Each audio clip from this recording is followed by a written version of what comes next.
Yo, what's up mga pamangkin? Kumusta kayong lahat? Isang mapagpalang araw sa ating lahat. Panibagong araw, panibagong pag-asa. For today's video, fish market ulit tayo. Naka 2 weeks na buhat na kami nag-fish market. Naubos na yung stocks namin. Bibili ulit kami.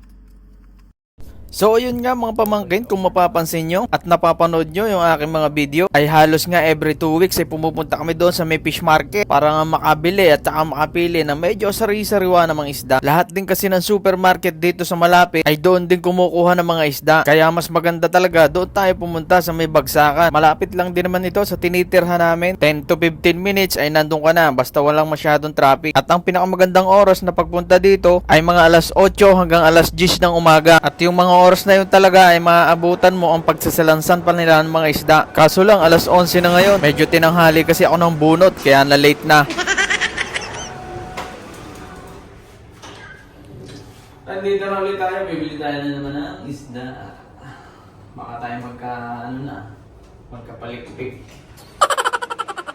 Hindi na rin masyado nakapag-video si Mrs. dahil nga abalang-abala siya pagtawad. Dito kasi kahit ang presyo ay 20, kapag humingi ka ng discount, pwede nilang ibigay ng 50. O kapag magaling ka talagang tumawad, makukuha mo lang siya ng 10. Ay isa yan sa mga talent ni Mrs. yung humingi ng discount. At siya nga pala, kung ikaw ay isang OFW, ito ay wag na wag mong kakalimutan kapag ganitong magkakatapusan ng buwan at araw ng sahudan. Wag na wag mong kakalimutan ang dumaan sa padalahan. At diretso na rin tayo dito sa bilihan ng mga talbos. Lahat na rin halos ng talbos ay makikita mo din at aringan talbos ng saluyot ang aking nakursunadahan, at kahit ito igisalaang ay talaga naman labas na labas ang linamnam. At dahil nga yung tindero ay nagmamadali, ay sabi ko tama na rin 3 tali at sa susunod na uli. At sa aming pag-iikot ng mga ilang minutos ay napaibig ako din sa carrot juice, purong natural, walang halong kemikal. Yan ang bola noong Pilipinang tindera, kaya ako'y napabili na rin ng isa. Bay ng aking tikman ay masarap naman pala talaga ang lasa, hindi ito masyadong matamis. Parang ako'y napapaibig pa ng isa bago kami umalis. At medyo inabot na rin niya kami ng tanghali. Kailangan na rin naming magmadali. Kahit nga yung binili naming isda ay nilagyan namin ng yelo. Pero dahil mainit na rin niya ang panahon dito, baka magbilasa pa at magkaamoy ng hindi mo gusto, ay siya, fast forward na nga tayo. Naghihintay na rin pala yung may-ari ng sasakyan dito sa katapat ko. Medyo marami-rami rin pala itong aming nabili. Hindi naman lahat ito sa amin. Nagpadamay na rin yung kasama namin sa bahay. Abay, puno nga rin ang aking maliit na lalagyan, at matapos ko nga itong isalansa ng maayos, syempre biyahe na tayo. Let's go! After 15 minutes nga ay nandito na tayo sa may building, at bale second floor nga pala yung aming inuupahan. Halos 8 taon na rin kaming umuupa sa building na to, pero ito na rin yung huling taon namin na mag-i-stay kami dito. Medyo may kabigatan na rin kasi yung renta, at yung iba namin mga kasimahan ay nagsialisa na, kaya kahit mahirap maghanap ng bagong malilipatan ay gagawa na rin ng paraan. Yung mura-mura sana at tsaka abot kaya. Di man bahay na malaki, ang mahalaga nakakagalaw kami ng komportable. Second floor. So marami na naman tayong fish da ngayon. Marami na naman tayong maluluto. For 3 araw, 4 na araw.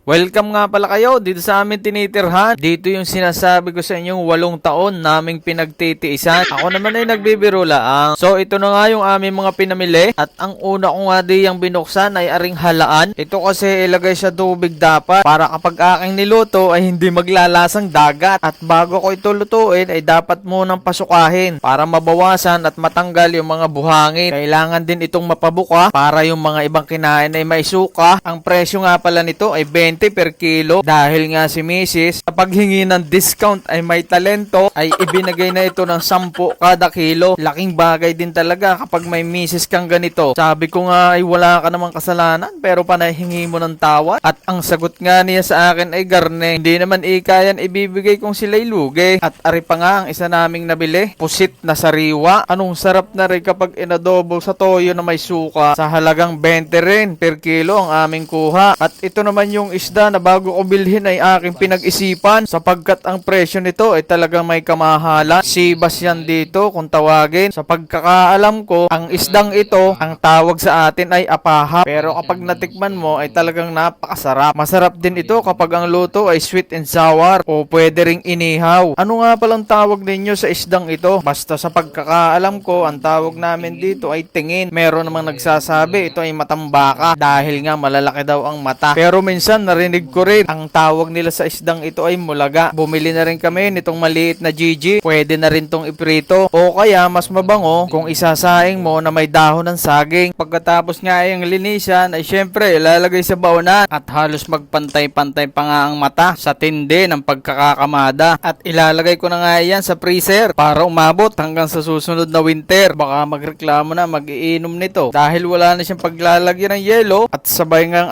akin ng pakukuluan itong aking nabiling halaan. Nilagyan ko lang ng sibuyas, bawang at paminta. Samahan mo pa ng pinitpit na luya. Ay digay katalo na. Sabi nga ng taga Mindoro, digay igop abaw. Bahala na kayo sa kasunod.